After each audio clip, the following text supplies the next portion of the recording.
Hello everyone. Today I will take you to a small island in the Pacific where a historical tragedy occurred, leaving behind deep lessons about humanity. That is Anatahan Island, a place where the pristine beauty of nature was tainted by greed and jealousy. There, an ordinary woman named Kazuko Higa became the queen, but the price she paid was unforgettable losses.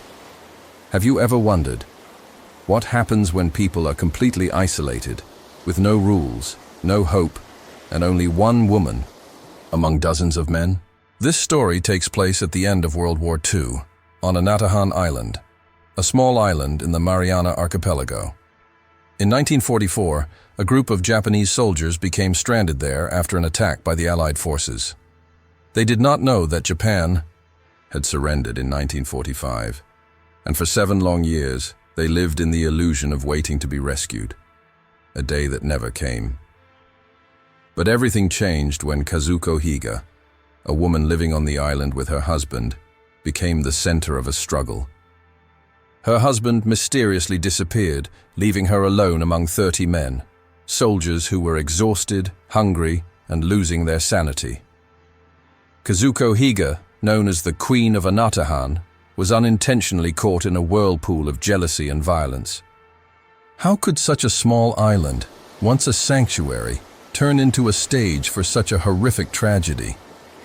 And what made the people on the island lose themselves?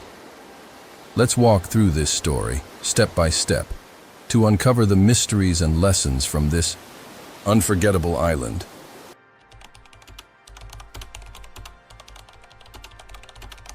Imagine being stranded on a deserted island, unable to communicate with the outside world. All around you is the vast ocean, dense forests, and comrades slowly losing hope. This was the reality for 30 Japanese soldiers on Anatahan Island in 1944. After Japan was attacked by the Allies, they were abandoned on the island, with no boats, no communication. They didn't know that the war had ended, and that Japan had surrendered in 1945. The leaflets dropped by the Allies announcing Japan's surrender were torn apart by them, seen as enemy lies. They lived in the illusion that one day the Japanese army would come to rescue them. Things got worse when Kazuko Higa entered their lives.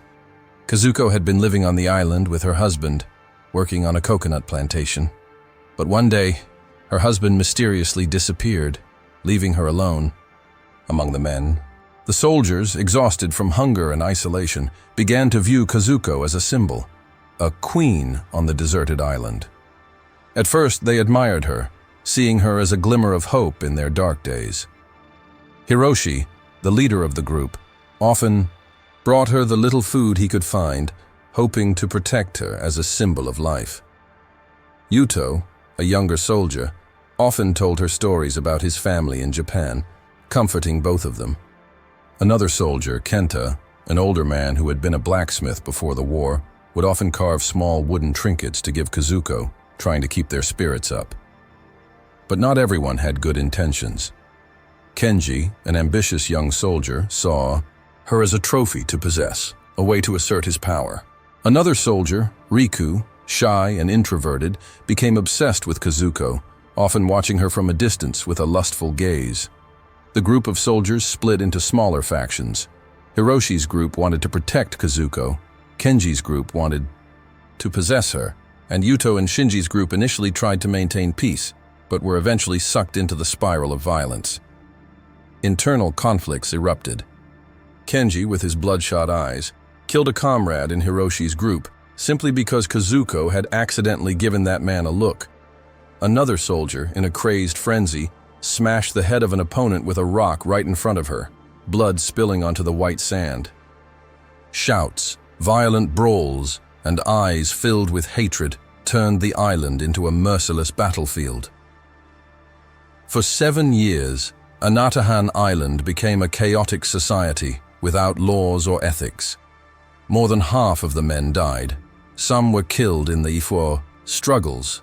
Others committed suicide under the pressure and isolation. The small island, once a refuge, had now become a prison, a place where people destroyed each other, leaving scars that would never heal.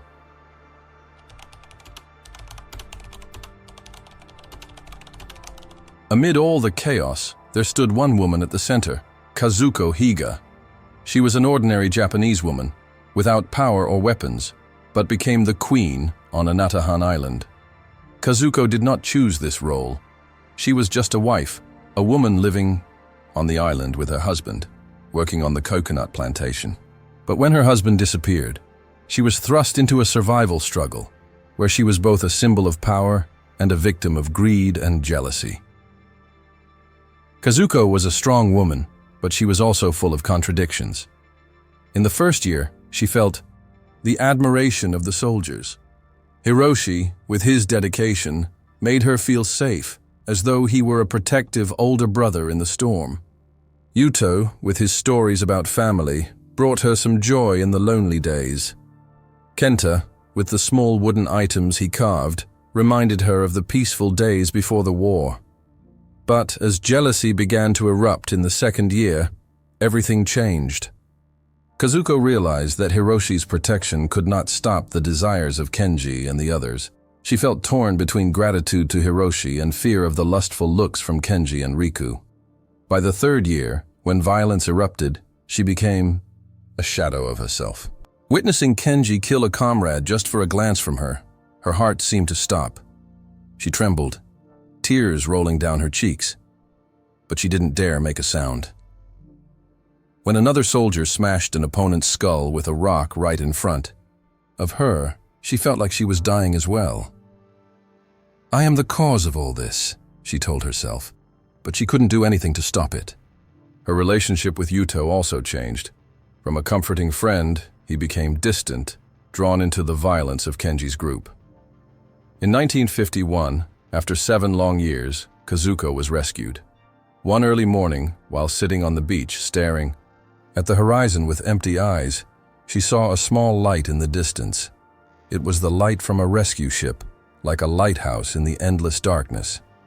As the ship neared, she heard the sound of the ship's horn, and for the first time in many years, she felt a spark of hope.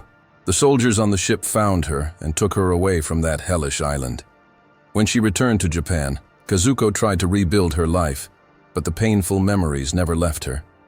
She lived reclusively, avoiding crowds, because every loud noise or strange gaze made her flinch, as if she were still on Anatahan, hearing screams and seeing blood spill. She never remarried, never had children, and was often tormented by nightmares. Neighbors said that on bright, moonlit nights, they often heard her soft cries from her small house, as if she were reliving the horrific days on the island. Kazuko. Higa was a testament to the strength of the will, but also a reminder of the price of isolation and greed, a price she paid with her whole life.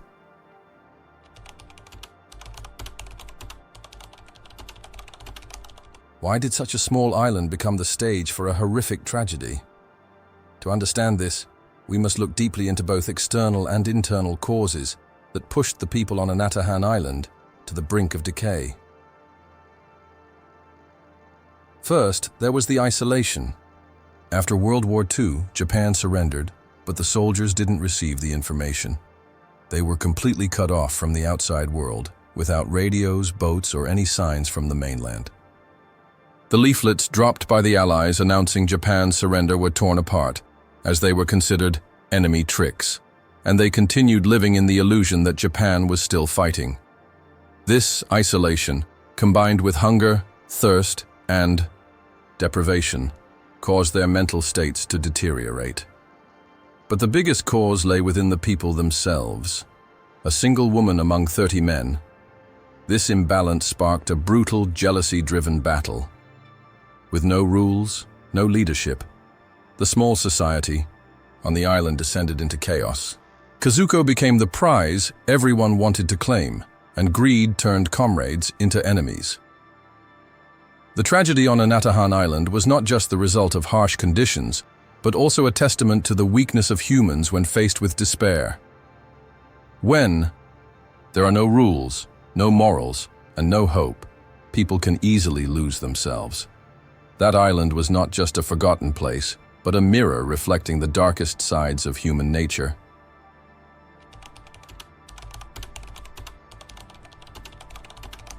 After 7 years, Anatahan Island was no longer a sanctuary, but a graveyard, where the men destroyed each other. More than half of them died. Some were killed in the struggles, others committed suicide due to the pressure. The small society they built was completely shattered, leaving scars that would never be erased. Kazuko was rescued in 1951, but what about the remaining men?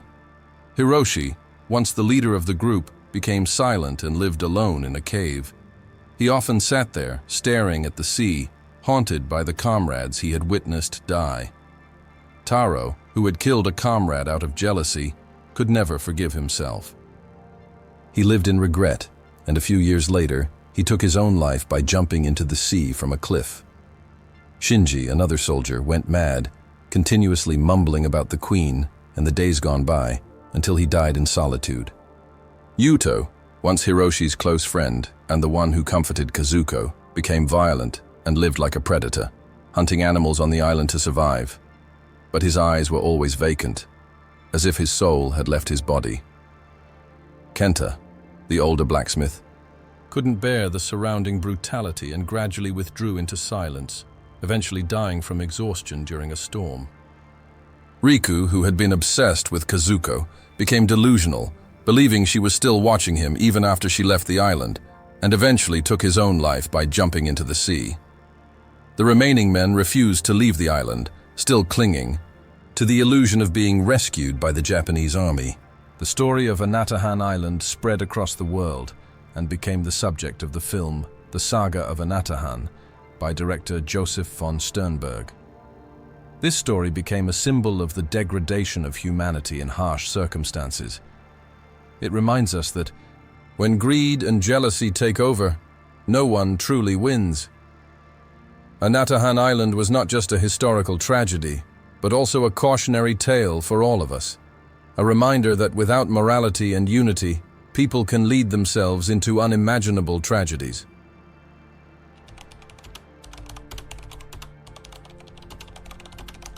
The story of the Queen of Anatahan is a tragedy, but also a deep lesson. Through Kazuko Higa, we see the strength of will, a woman who survived through some of the most horrific years. Through that island, we see the cost of greed and jealousy, things that can destroy an entire community. Thank you for joining me on this journey of exploring this story. I hope the tragedy on Anatahan Island has brought meaningful lessons to you, not just about history, but about our own lives. Try to imagine a moment in your life. Have you ever felt lonely, isolated, or caught up in unnecessary competition? Anatahan Island reminds us that, in moments like these, unity and ethics are the guiding light. I hope this story will inspire you to act, to build a better world where no one has to endure tragedies like Kazuko and the men on the island. Stand up, hold on to your ethics, and spread unity in your community. Don't let tragedies like Anatahan happen again, not in the past, not in the present, and never in the future. And I want to leave you with a question to reflect on. If you were Kazuko, what would you do to change your fate and the fate of those around you?